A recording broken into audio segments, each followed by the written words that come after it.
Salut à tous et bienvenue dans ce nouvel épisode du podcast. Aujourd'hui, comme vous pouvez le remarquer, si vous êtes sur YouTube ou sur une plateforme audiovisuelle, eh bien je suis tout seul. Ben non, je rigole, je suis avec Thomas. Oui, ciao les gars. Non, aujourd'hui, épisode spécial. Pourquoi ? Parce que c'est la première fois qu'on va tourner un podcast et c'est un podcast plus sur des débats. On est focalisé sur des débats. Il y aura plusieurs thèmes. Aujourd'hui, le thème d'aujourd'hui, Thomas, c'est lequel ? Est-il plus dur de réussir dans l'entrepreneuriat en Belgique qu'ailleurs ? Voilà, exactement. Donc aujourd'hui, on va se focaliser là-dessus. C'est des formats qui vont être plus courts que des épisodes avec des invités, mais c'est des formats qui sont tout de même intéressants et c'est des sujets qui sont vraiment super intéressants parce qu'on peut vraiment s'attarder dessus. Il peut y avoir aussi des opinions différentes entre Thomas et moi. On peut se rejoindre, apporter des petites modifications sur certaines choses que l'autre a dit. Donc je trouve ça super intéressant et j'espère que vous allez apprécier de même. N'oubliez pas, comme d'habitude, ça bouge pas par contre. Abonnez-vous, les petits pouces bleus, 5 étoiles à podcast, etc. La totale, ouais. La totale, comme ça vous savez. Et on est parti pour débuter ce petit podcast. Et avant de débuter le débat, je voulais aussi préciser avec toi. En fait, on va être sérieux durant le débat, mais c'est un peu différent de quand il y a les invités, parce que quand on est avec des invités, tu es obligé de... Enfin, obligé. C'est un respect, tu vois, on se tient plus ou moins correctement. On n'essaie de pas rigoler quand l'autre y parle, tu vois. Enfin, il y a une certaine tenue, alors qu'ici, on est que deux, donc chill, quoi, tu vois. Ouais, de fou. Donc ça change un peu le contenu, c'est un peu plus dynamique, on va dire. Ouais, voilà, exactement, c'est ça. Donc, pour ou contre, es-tu d'accord ou pas d'accord sur le fait qu'il est plus facile de réussir dans l'entrepreneuriat autre part qu'en Belgique ? Perso, j'ai un avis mitigé, même si je pense, comme toi, oui, comme beaucoup de gens, qu'il est plus dur de percer en Belgique. Bah déjà parce que fiscalement, il y a beaucoup d'impôts. Il y a, à partir d'un certain niveau de revenu, on approche les 50%, c'est immense. Après, bien sûr, tu peux déduire des impôts, tu peux faire plein de choses, mais on reste quand même sur un taux fiscal très élevé. Ensuite, il y a la mentalité qui est pour moi très... Aide-moi s'il te plaît. Comment on peut dire ? La mentalité, c'est vrai qu'elle change beaucoup d'un pays à l'autre. Ouais, et c'est ça. surtout l'éducation que tu apportes aux enfants directement, le côté entrepreneuriat ou pas.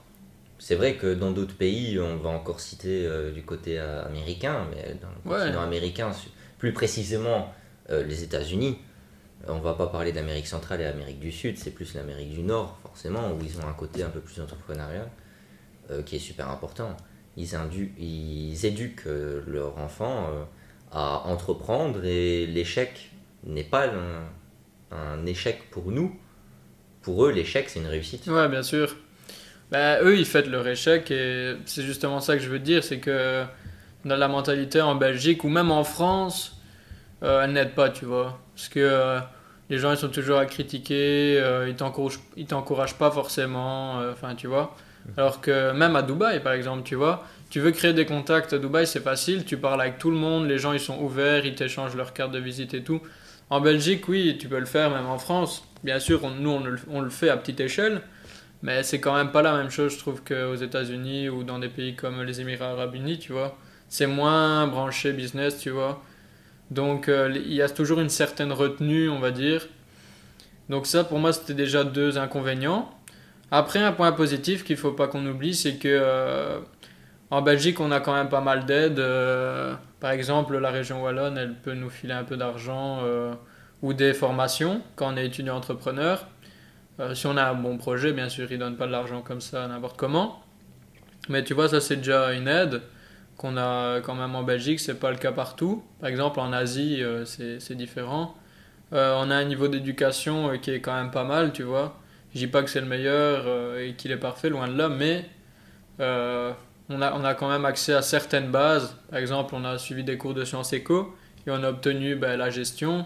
Ça nous a permis d'avoir des bases sur l'économie, la comptabilité et tout. Donc c'est toujours ça, tu vois, c'est Mhm. toujours ça de prix, c'est toujours bien que dans certains pays un peu moins développés, tu sais pas faire ça, quoi. Non, ouais, c'est sûr.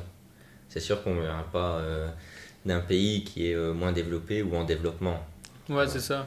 Ça, c'est sûr qu'au niveau de la Belgique, il y a des aides, surtout même au niveau de la mutuelle ou des choses comme ça. Par exemple, si on a envie d'entreprendre réellement et on se casse la figure, ben ok, t'as perdu ton argent investi, mais t'es pas sans rien non plus.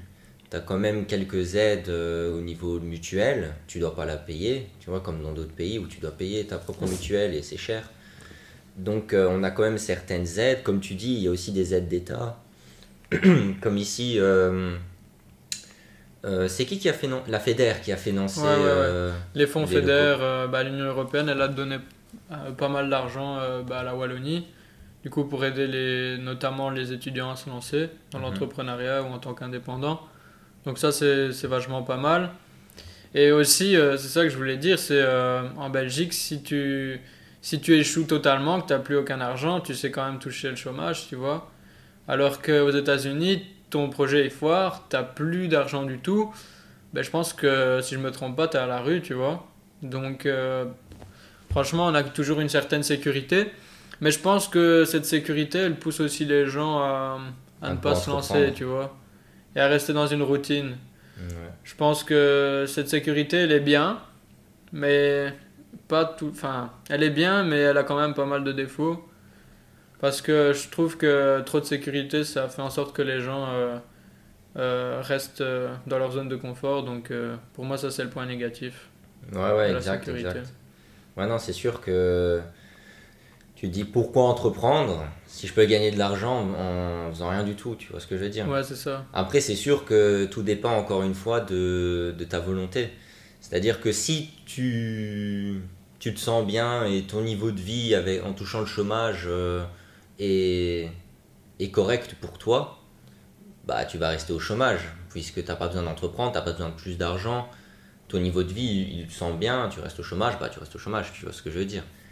Mais à un certain moment donné, nous avec notre volonté d'entreprendre et même au niveau des emplois et du travail, bah, tu restes sur un barème qui est fixe, c'est-à-dire que tu vas toucher ton salaire. Certes, tu peux augmenter dépendant ton poste, et tu peux aussi, avec certains emplois, toucher des primes. Par exemple, quand tu vends des voitures, bah, tu peux toucher telle prime si tu vends tant de voitures, etc., etc. Mais tu restes quand même cloisonné à un certain montant. Que en étant entrepreneur, en étant entrepreneur, ben, t'as plus de cloisonnement. Toutes Mhm. les barrières, elles s'effacent. Tu peux faire 1000 euros, 5 euros sur le mois, comme tu peux faire 100 000 ou 500 000 ou Mhm. 20 000 ou 30, enfin, ou 30 000, tu vois. Ouais, peu importe. Peu importe. Tout va dépendre de ton travail. Encore une fois, en Belgique, on en revient à l'impôt, même à la flat tax. La Mhm. flat tax, du coup, c'est l'impôt qui est prélevé sur tes dividendes. On est quand même sur quelque chose, on va tout le temps te prélever un montant, c'est complètement logique, puisque l'impôt est quand même important. Il ne faut pas s'expatrier, par exemple, fiscalement à 100%. Il faut quand même payer des impôts, c'est logique. Mais il y a quand même un degré Ouais, c'est d'impôt ça. où il y a un seuil où ça devient trop. Et ça devient trop au moment où tu te dis, ben, je paie des impôts, mais pourquoi faire en fait? Puisqu'il n'y a pas de suivi. Je paie des impôts, les routes elles sont dégradées. On fait des travaux sur une route, ça dure 1 an, alors que ça doit prendre 3 mois. À chaque fois, c'est tout le temps reporté. Je paie des impôts, mais la sécurité, c'est pas top non plus. Mhm. Donc, il faut quand même qu'il y ait un certain suivi, tu vois, au niveau de l'État. Et avec l'impôt qu'on paie en Belgique, sérieusement, mais on pourrait faire des. L'État peut faire des trucs de fou. Ouais, c'est sûr. Bah, après, si tu parles de ça avec un politicien, il te dira toujours que l'argent, il est bien géré, mais bon, c'est sûr que je pense qu'on peut mieux faire. Après, j'ai souvent entendu des entrepreneurs qui m'ont dit, si tu réussis en Belgique, avec un business, tu peux réussir partout. Et je pense que c'est vrai parce que fiscalement, si tu arrives à réussir en Belgique, avoir un beau salaire et tout, avec le nombre d'argent que tu dois rendre à l'État, avec toutes les taxes qui te sont imposées sur tout, ben, dans un pays où il n'y a presque pas de taxes ou pas de taxes, comme aux Arabes Unis, pardon, ben, c'est sûr que ton business il va prendre encore plus de niveau, tu vois. Donc, ouais, je suis sûr que si tu réussis un truc en Belgique, tu peux réussir partout, ça j'en suis convaincu. Le truc aussi qu'il faut prendre en compte, c'est que c'est un pays francophone. Mhm, Donc la taille du marché mhm. est plus restreinte que sur des pays anglophones, Ouais, tu ça c'est vois. sûr. Donc ça aussi, ça peut être un gros frein. Mhm, On avait déjà pensé à mettre des sous-titres en anglais ou mhm, même peut-être essayer une IA. Tu vois, sur YouTube, tu peux mhm, cocher la langue comme MrBeast y fait. Je sais pas si tu as déjà regardé des vidéos de ouais, j'ai déjà MrBeast. regardé, mais. Et c'est une IA du coup qui double notre voix en anglais.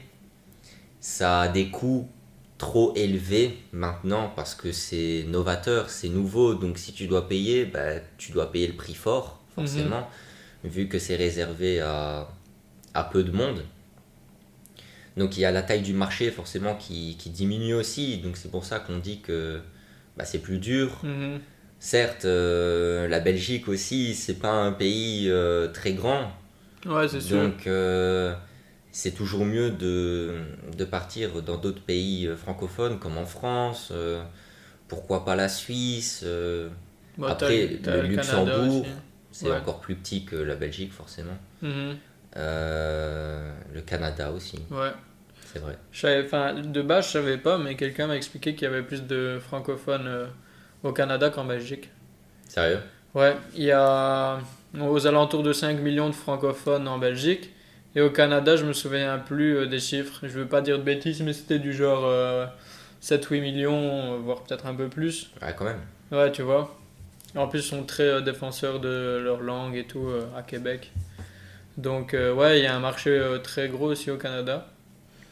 Donc, après, c'est vrai que la taille du marché, je suis d'accord avec toi, ça, c'est quand même un fameux frein. Parce que regarde notre podcast, si on le faisait en anglais, on pourrait toucher 2 fois plus de gens, voire 3, 4 fois. Après, on pourrait le faire plus tard, hein, si on améliore Mhm. notre anglais et tout. Mais pour le moment, en tout cas, enfin, en tout cas, ça demande plus de travail que quelqu'un qui est natif, tu vois, qui parle anglais. Ça demande beaucoup plus de travail pour des gens comme nous qui doivent apprendre une autre langue. Donc ouais, on est désavantageux, je pense. Ouais, c'est sûr. Après, on verra, hein. On aura peut-être un jour un invité connu mais qui parle pas le français, bah, ça va être en anglais. Ouais, bien sûr. Et ça, on va clairement pas refuser avec la barrière linguistique, hein. Ouais, non, Dans tous faut les pas cas, avoir peur. en vrai, on sait quand même parler anglais, on sait quand même Mhm. poser des questions, on comprend, etc. Donc c'est pas trop un souci. Certes, il y a peut-être le jargon technique qu'on va pas comprendre, bah, c'est complètement logique si on n'est pas, si tu connais pas les mots du jargon technique dans une langue étrangère, c'est beaucoup plus difficile. Même ici, on va dire tu es dans la branche économie et tu vas parler d'un jargon technique en économie, bah, par exemple, je vais dire la microéconomie. Je dis à des gens, j'étudie la microéconomie. Ils sont natifs, ils parlent français, mais ils savent pas c'est quoi la Mhm. microéconomie. C'est Ouais, du c'est sûr. jargon, tu vois. Donc, c'est complètement logique. C'est des termes spécifiques. Ouais, je suis d'accord.